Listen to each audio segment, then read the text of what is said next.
He had a certain way of always being a gentleman in terms of how he treated people. He's got this great way of just inspiring you to make the best of yourself. The power that he wielded, he did so with a truly velvet glove. He's a very good listener. He's very curious.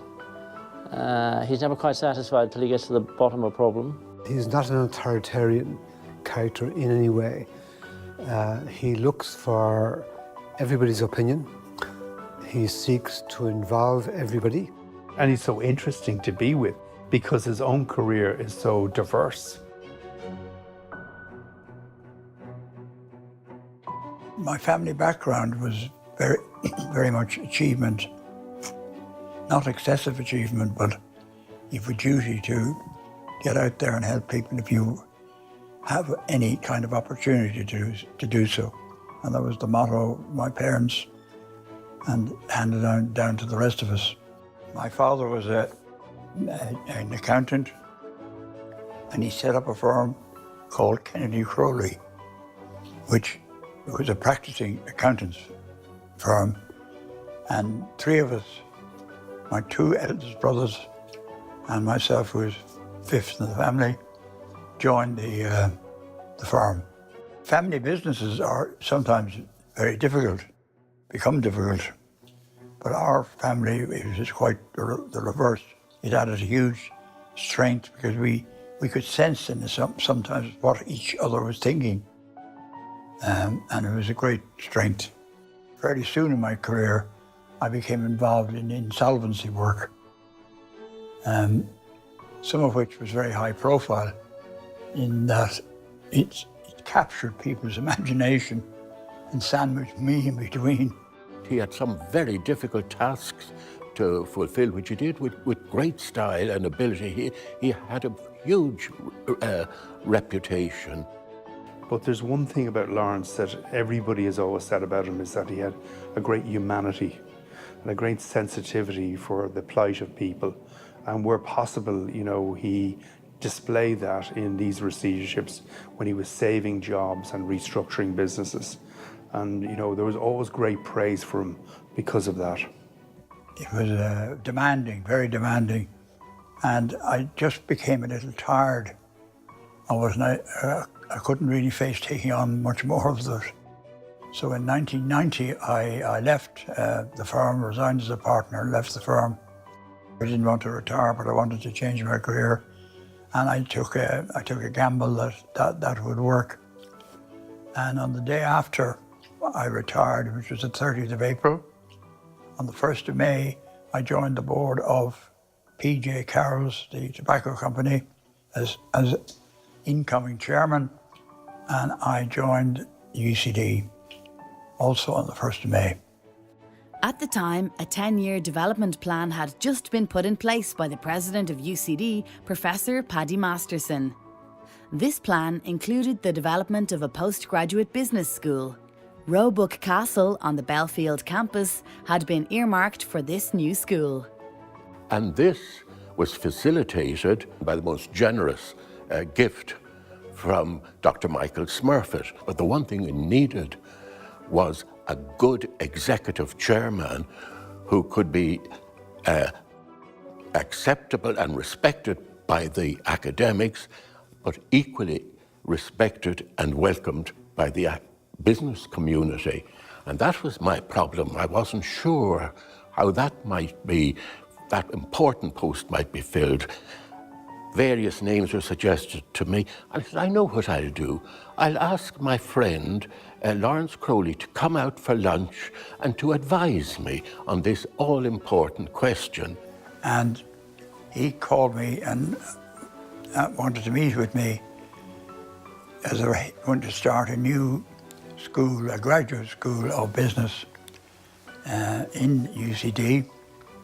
And would I know of any people who might be interested in the job? And we got seriously into discussion, and he was being most helpful and considered the various names I brought forward and very positive things to say, and then suggested some names himself. And as the conversation proceeded, I suddenly realized, my God, the person I'm looking for is the man I'm talking to, whose advice I'm seeking.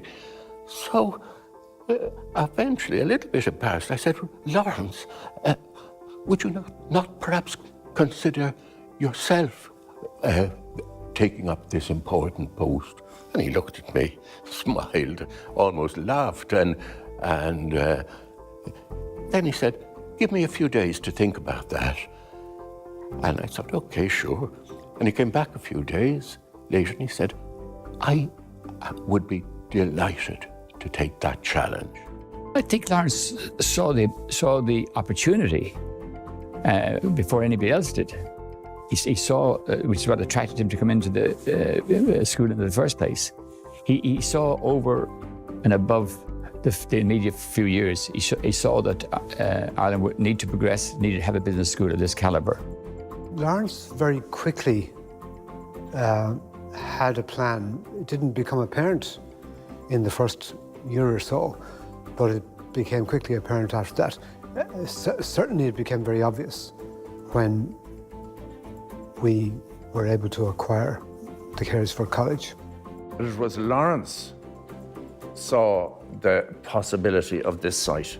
And how right he was. I know no other school where there's such wonderful extent of facilities, landscape, beautiful parkland around the buildings and so on. Laurence was very effective at working with academics. He understood the importance of autonomy to them and was able to tap into the motivation and commitment that went with that.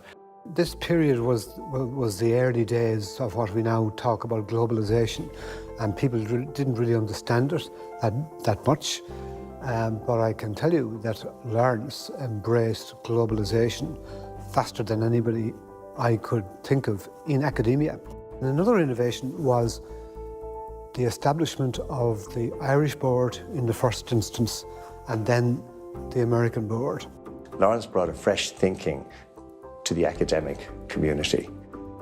One of the great emphasis that Laurence placed in the business school was indeed gender equality. It was under his chairmanship where the first female was appointed Dean of the Business School, that was Dr. Mary Lambkin.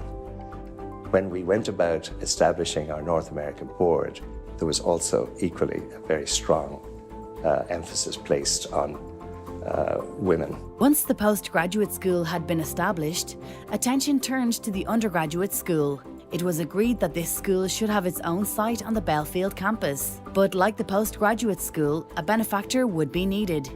And this task fell to Laurence. I think it was a generally accepted idea, led by Aidan Kelly, I think. I was very supportive of it. And I actually went to see Lachlan with the person who was the first in our first person to lead our campaign for funding. That was Niamh Hooley, and she was a great person. And she and I went up to see Lachlan. He came round to my office one day. He wanted to see me about something. And what he wanted to see me about was becoming the main benefactor. So I said I'd think about it. And when we came out of that meeting, Laurence was driving the car and there was 5 or so minutes of silence, at which point I turned to him, very curious as to what he thought, and said, "What do you reckon?" And he took a few moments and said, "I reckon there is a very good chance that he will do this." I went home, we discussed it, and you know, education's a big deal in our family. Like Brenda's mother was a teacher. Brenda's grandmother was a teacher. Brenda's grandmother went to university. And then all of us, my family, growing up, we all went to university. So we had a big commitment to education, so it seemed like a good idea. And in May of 2001, Lachlan and Brenda Quinn laid the foundation stone of the Quinn School of Business and opened its doors to students the following year. By now, Laurence had, for many years, been a familiar sight in company boardrooms, leading companies that often were household names and major players in the business world.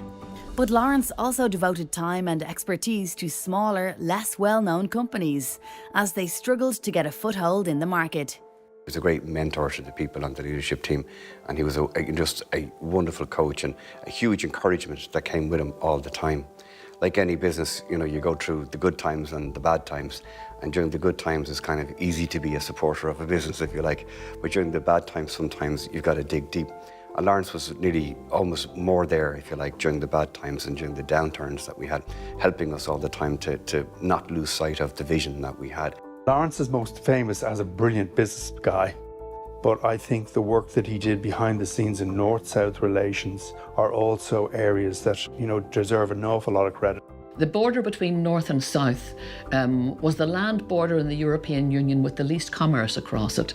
The theme of the presidency under Mary McAleese was building bridges with the North, a task in which she sought the help of many people. To do the work of building bridges, Laurence was an obvious choice as a person that we would ask to help us. Laurence was, you know, having meetings with all comers at the time from Northern Ireland and would just quietly go about his work.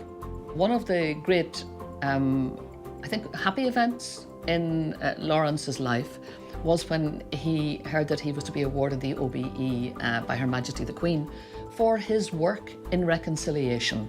It did give him something of a deep sense of personal satisfaction, not for the recognition in its own right, but for the realization that the work that he did had value.